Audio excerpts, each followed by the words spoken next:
They told me to leave. I was standing in my own kitchen. I had built that kitchen. I had laid the tile myself, 22 years ago, on a Saturday in October when my wife Eleanor was still alive, and our son was just a teenager who complained the grout smelled bad. I had grouted every single line by hand. And now I was standing on that floor, holding a cup of coffee I hadn't taken a single sip from, listening to my son's wife tell me I had 72 hours to find somewhere else to live. Her name was Vanessa. She said it calmly, the way someone reads off a grocery list. No raised voice, no trembling lip. Just facts, she called them. The facts are, Gerald, this arrangement isn't working for us anymore. My son, Daniel, stood behind her near the doorway to the hall. He was 41 years old. He had his mother's eyes, and I thought that morning, none of her heart. He didn't look at me. He looked at the floor I had tiled, and he said nothing. I set my coffee down on the counter. This is my house, I said. Vanessa smiled the kind of smile that isn't a smile at all. We've been over the paperwork, Gerald. Daniel's name is on the deed. Has been for 3 years. She was right about that. 3 years ago, I had added Daniel's name to the deed. My attorney at the time, a man named Clifford, who I'd trusted for decades, had suggested it as part of estate planning. Simpler for everyone when the time comes, Clifford had told me. What I hadn't known then was that Clifford had become close personal friends with Vanessa's father. What I hadn't known was that the paperwork I signed that afternoon contained language I hadn't read carefully enough. Language that, as I later found out, gave Daniel equal authority to make decisions about the property. I was 64 years old. I had worked 31 years as a civil engineer.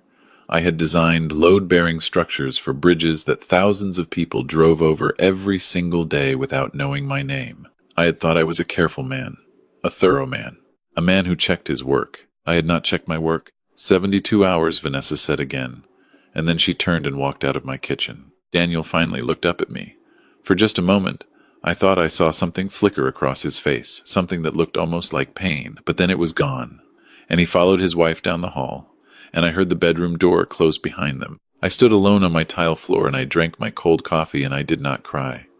I was too stunned to cry. I should tell you about Daniel before all of this. I should tell you so you understand why that morning broke something in me that I wasn't sure could be fixed. Daniel had been a quiet child, serious, the kind of boy who read instruction manuals for fun and took apart electronics just to understand how they worked. After Eleanor passed, he was 19 when we lost her. Pancreatic cancer. 14 weeks from diagnosis to the end. Daniel changed in ways I tried not to name out loud. He became harder to reach. He went to college in another state, came back for holidays with less and less of himself present each time. I told myself it was grief. I told myself he needed space. I gave him space for 20 years. Then he met Vanessa at a work conference in Chicago, and 8 months later they were married, and 6 months after that they asked if they could move into the house while they got on their feet. I said yes without hesitating. It was my son. It was my house. It had 4 bedrooms, and I was rattling around in it alone. That was 3 years before the morning she told me to leave. In those 3 years, I watched things shift so slowly I almost didn't notice. My parking spot in the garage became Daniel's.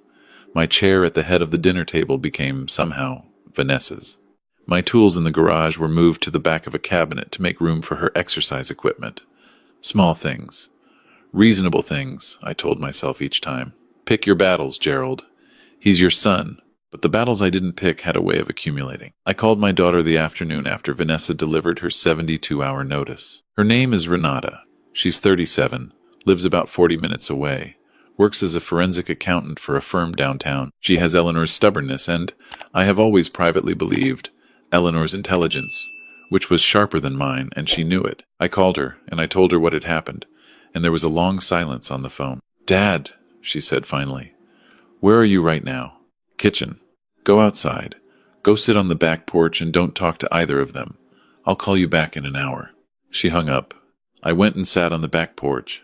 It was late September. The maples starting to turn, and I sat in the old Adirondack chair I'd bought at a yard sale the summer after Eleanor died, and I looked at the yard I had mowed for 22 years, and I tried to remember the last time I had been happy in this house. It took me a while to find a memory. That frightened me more than Vanessa's voice had. Renata called back 53 minutes later. "I've talked to someone," she said. "Just listen to me, Dad. Don't react, just listen." I listened. What she told me was this. She had suspected something was wrong for over a year. She had noticed discrepancies. She used that word, discrepancies, in her careful accountant voice in some documents related to the house that Daniel had casually mentioned during a family dinner 8 months ago. She hadn't said anything to me because she didn't have enough to be certain. She had spent the past 8 months being certain. What she had found was this. Vanessa had been working with a real estate attorney to prepare documents that would remove my name from the deed entirely. The deed that, 3 years ago, I had amended to add Daniel's name. The language Clifford had inserted. Clifford, who I later confirmed had accepted a consulting fee from Vanessa's father's company, contained a provision that, under specific conditions, allowed a co-owner to petition for full title transfer. Those conditions, Renata had discovered, were being manufactured, deliberately. A paper trail was being constructed to suggest I had gifted the property to Daniel and then become a disruptive presence in the home. There was also the matter of my retirement accounts. I had added Daniel as a beneficiary years ago, standard procedure, Clifford had assured me. But there was a secondary account, a brokerage account I rarely checked, where Vanessa had somehow obtained limited power of attorney through a document I had no memory of signing. The account had been slowly liquidated over 14 months. Not all at once. Small withdrawals. Just under reporting thresholds each time. The total was $340,000. I sat in my Adirondack chair and I held the phone against my ear and I listened to my daughter tell me that my son's wife had been stealing from me for over a year, and I felt the maples turn red at the edges of my vision. "Dad," Renata said, "are you still there?" "Yes," I said. "I need you to do something very hard," she said. "I need you to act normal. I need you to go back in that house and eat dinner and say goodnight and go to sleep like nothing has changed. Can you do that?" "Why?"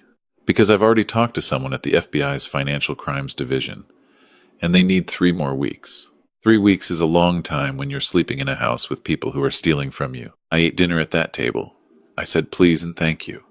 I watched television in the living room while Vanessa made phone calls in the bedroom, and Daniel sat beside me and pretended to watch the same screen I was watching. Once, he laughed at something, a commercial. Something stupid, and the laugh sounded so much like him as a boy that I had to look away. I called Renata every morning from my car, parked down the block, before I went back inside. 3 more weeks became 2. 2 became 1. 1 became just a few more days, Dad, I promise. On the 19th day, a Wednesday, Vanessa placed a manila envelope on the kitchen table while I was eating breakfast. "We need your signature today," she said. "The notary is coming at 2 o'clock. I looked at the envelope. I looked at her. "What's in it?"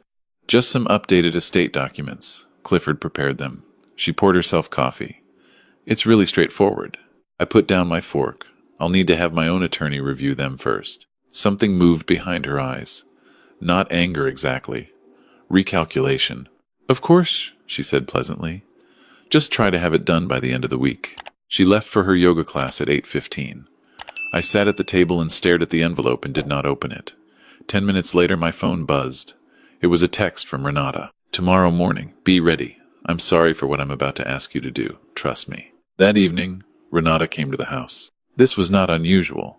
She visited every few weeks, and Vanessa had always been polite to her face. What was unusual was that Renata arrived with a suitcase, a large rolling suitcase, burgundy, that I had never seen before. She set it inside the front door and she hugged me, and then she looked at Vanessa and she said, calmly, that she needed to speak with Daniel privately. Vanessa said Daniel wasn't available. Renata said that was fine. She'd wait. They stared at each other for a moment.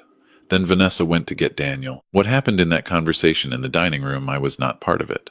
I sat in the living room and heard raised voices, but not words I only learned about afterward. Renata told Daniel what she had found. She showed him documentation she had printed and organized in a blue folder. She showed him records of the withdrawals from my brokerage account. She showed him the amended deed language and the communication between Clifford and Vanessa's father. She showed him a letter from the FBI field office confirming an open investigation. And then she told him something else. Something she had found in the last few days that she had not told me yet. The brokerage account Vanessa had liquidated?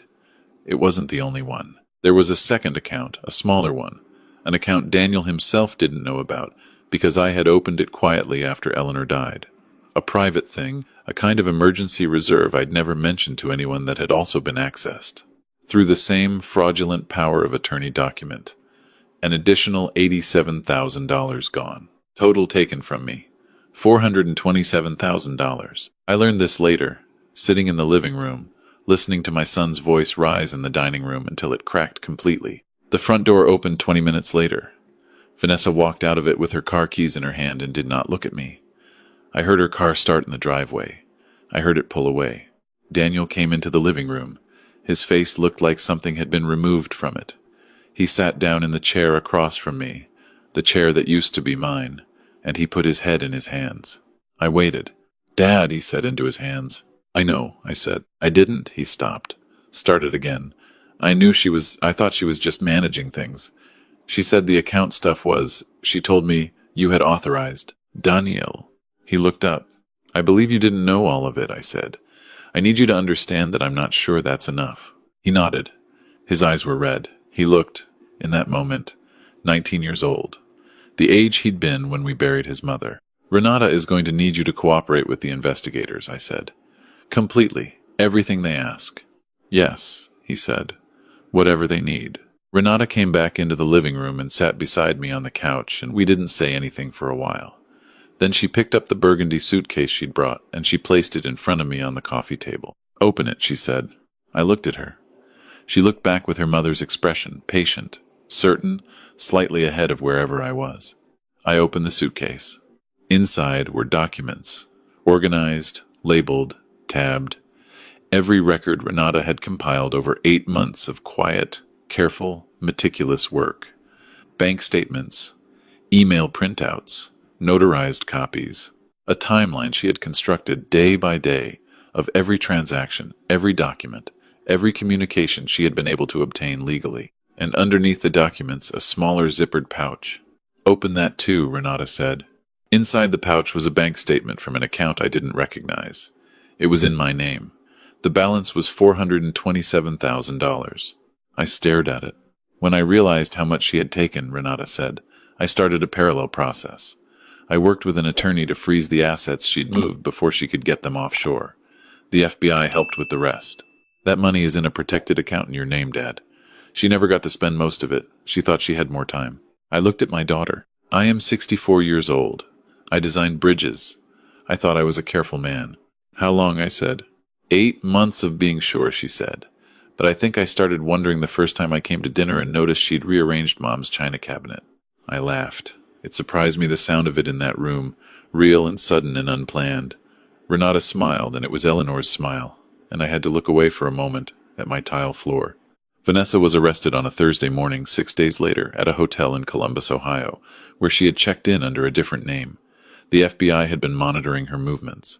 She had taken what cash she could access, not much, as it turned out, given the freeze and a suitcase of her own. She was charged with wire fraud, elder financial abuse, and 2 counts of forgery. Her attorney, not Clifford, who was separately under investigation by the state bar, entered a not guilty plea that most people in the courtroom didn't appear to believe. Clifford surrendered his license before charges were formally filed against him. He cooperated. He cried in a hallway outside a conference room, according to Renata, who was there. She felt, she told me later, absolutely nothing about his crying. "That's my girl," I said. Daniel testified for the prosecution. "It was not a small thing he did.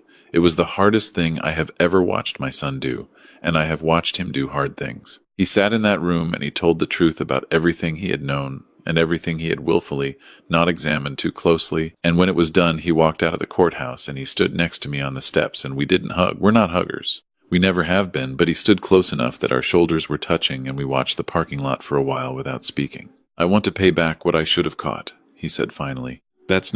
I know it's not required," he said. "I want to anyway. I thought about it. We'll figure it out." Vanessa was sentenced to 11 years. The judge cited the deliberate targeting of an elderly victim and the systematic long-term nature of the fraud as aggravating factors. Her father's consulting arrangement with Clifford came out in sentencing. It did not help her. "Before I leave you, I want to tell you about something that happened before the sentence came down. It happened on a Sunday afternoon in November. 2 months after that night, Renata put the burgundy suitcase on my coffee table. I was in the backyard, raking leaves. The maples had gone full red, and then let go, the way they do, and the yard was covered. It was cold enough for a jacket, but not for gloves, and I was raking without gloves the way I always do, and my hands were red from the cold. Renata came through the back gate. She was holding 2 cups of coffee from the place down the road that she likes and I pretend to like. She handed me one and picked up the second rake that was leaning against the fence, and she started raking the other half of the yard without asking. We raked for a while. "Dad," she said. "Yeah." "Are you okay?" Actually, okay, I mean, not I'm fine, okay. I stopped raking. I looked at the yard, the house behind me, the kitchen window where I could see the light on inside. Daniel was in there making lunch. He had moved into the guest room 2 months ago, not as a punishment, not as charity, just as a fact. Because he needed somewhere to be while he rebuilt something, and I had space, and he was my son. We were figuring it out. Slowly, imperfectly, the way everything real gets figured out. I lost a year feeling like a fool, I said. I keep wanting to be angrier than I am. Renata was quiet for a moment. Mom used to say you weren't built for anger, she said. She said you were built for getting things done. I picked up my rake. She wasn't wrong about much, I said. No, Renata said. She really wasn't. We finished the yard before dark. We drank the coffee mine cold by the time I got to it, the way I always let it get, and we went inside and Daniel had made soup, which he learned from his mother and never told me he remembered, and we ate it at the kitchen table, the three of us, in the house I had tiled myself 22 years ago on a Saturday in October. I want to ask you something before I go. Has anyone ever fought for you in silence, done the hard work of protecting you without telling you, because they were afraid of what the truth would cost you? Drop your answer in the comments below, and if this story reached something in you, share it with someone who needs to hear it today. Thank you for listening. I'll see you.